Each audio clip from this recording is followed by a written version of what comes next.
পরিস্থিতি আসে নাই, জানি না সামনে কি হবে। খারাপ পরিস্থিতি আসতেও পারে, বলা যায় না।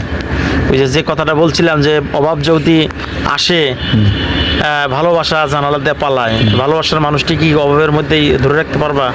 ইনশাল্লাহ চেষ্টা করবো যতটুকু পারি আর কি। পুরুষের যোগ্যতাটা কি জানো? একজন পুরুষের যোগ্যতা হলো তার ইনকাম। জি প্রথম হলো তার ইনকাম। জি। তার ইনকামটা যদি ভালো থাকে তাহলে তার সংসারটা অনেক ভালো থাকে। হ্যাঁ হ্যাঁ হ্যাঁ। এখন লামিসার যে চাহিদা, লামিজার যে চাওয়া পাওয়া, সেটার সাথে কি তোমার অ্যাডজাস্টিং হচ্ছে?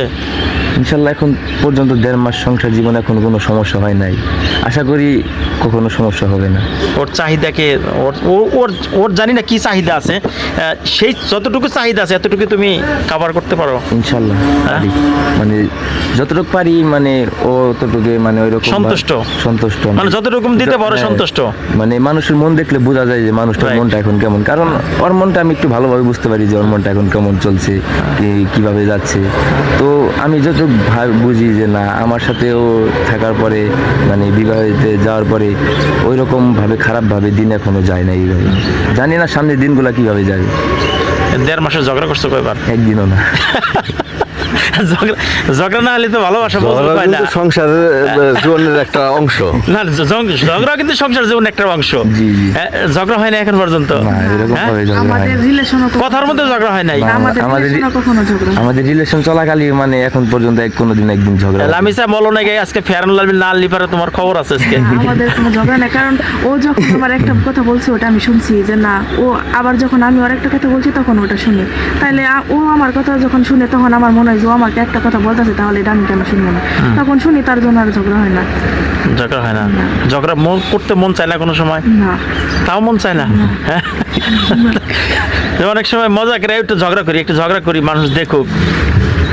না, ওরকম কোনো কিছু হয় না। না, তার মধ্যে এখন আমরা যদি আবার বাসায় যদি ঝগড়া করি, তারপরে মানুষের মনে কত কিছু আসে, বলা যায় না সেটা। Exactly. এখন এইভাবে এই দিকটা ভাবি, আর আমাদের ওইরকম ঝগড়া বাজে না, যে ঝগড়া মানে ঝগড়া হয়ই না? হয় না, হয় না, হয় না এখন ঝগড়া পর্যন্ত, হয় তাই না। না? হয় না। হ্যাঁ, যে ঝগড়া হলে তো বিচার সালিশ করা হবো না তখন। না, না, না। হ্যাঁ, তখন তো বিচার সালিশ হবে না।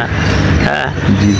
না, আসলে সত্যি কথা কি, জীবন সংসার মানেই এখানে ভালোবাসা, তারপরে ঝগড়া কিছুটা একটুই থাকবেই, তাহলে কিন্তু মহব্বতটা বাড়ে। জি, জি। দেখো যে তোমার লামিসাকে এত কষ্টের আগে যদি তুমি পাইতা তাহলে তুমি এতটুকু ফিল করতে না। না, না, না। আর যখন তুমি এত কষ্ট করলা, এত কিছু করার পর যখন লামিসাকে পাইলা, তখন কিন্তু তোমার ভালোবাসাটা একটু গভীর হয়েছে। জি জি, অবশ্যই। যেমনটা হয়েছে আপনার লামিসারও তো গভীর হয়েছে। হ্যাঁ। কারণ আগে যদি যেভাবে সহজ পাইছিলে, ওই সহজভাবে চলে গেতা, তাহলে হয়তো এতটুকুই লাগতো না। কিন্তু এখন দুইজনে ফিল করতেছো যে না, আসলে আমরা অনেক যুদ্ধ করে, অনেক কষ্ট করে আমরা একে অপরকে আমরা পাইছি। আগামী দিনগুলার স্বপ্ন কি? তোমার স্বপ্ন কি? স্বপ্ন এখনো আসলে বাস্তবতে যে টাকা ছাড়া স্বপ্ন দেখা যায় না। তো এখন আমার কাছে এরকম ক্যাশও নাই, টাকাও নাই, তো এখন আমি স্বপ্ন দেখতেছি না। শ্বশুরের কাছে কোনো চাওয়া পাওয়ার আছে? না, তাদের কাছে কোনো কিছু চাওয়া পাওয়া নাই। হ্যাঁ? না, যতটুকু কাছে আলহামদুলিল্লাহ। এই শ্বশুর কাছে? আপনার শ্বশুরের কাছে উনি আমাদের জন্য যা কিছু করছে তুই আলহামদুলিল্লাহ। হ্যাঁ, এই শ্বশুরের কাছে চাওয়ার নাই কিছু? না, এরকম কোনো কিছু চাওয়া নাই, যা করছে আলহামদুলিল্লাহ, অনেক হ্যাঁ? অনেক উপকার করছে। অনেক উপকার করছে, তাই না? তার বাইরে কিছু চাওয়া না। এদিকে কিন্তু অনেক কিছু দিতে পারে, কিন্তু অনেক কিছু দিতে পারে।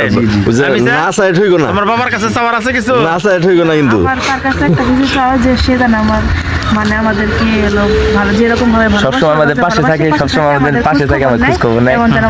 আমরা জানি তাদের সাথে জানি মিলেমিশে থাকতে পারি। মানে যারা মিলেমিশে, সবাই জি, যেন জি, মিলেমিশে। সবাই যেন একত্রে জানি মিলেমিশে থাকতে এই পারি। ফরিদ ভাই, আমি আপনার কাছে একটু জানছি, আপনি তো সবচেয়ে কাছের মানুষ, মানে আমরা একটু দূরে থাকলেও আপনি একটু বেশি কাছে। ওদেরকে কন্টিনিউ খোঁজ খবর একটু নিতেছেন, কি অবস্থা, কেমন